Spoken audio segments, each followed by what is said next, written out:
Eli nyt tehdään tässä semmonen pieni makutesti, eli mä käyn tähän pitkälleni selälleen maahan, yritän rentouttaa kehoni ja mieleni ja katson, aistinko minun ympärillä mitään.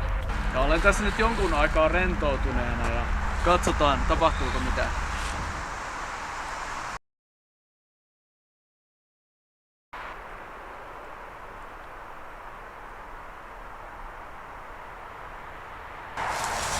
Jossain vaiheessa alkoi tuntumaan vasemman käden luona semmoista pientä ilmavirtaa.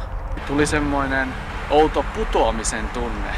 Tällainen hätkähdys johtuu siitä, kun aivot tulkitsevat lihasten hetkellisen rentoutumisen putoamisena. Tai pahimmillaan se saattoi merkitä jotain sellaista aavemaista ilmiötä, kun minua yritetään vetääkin tuonne syvyyksiin.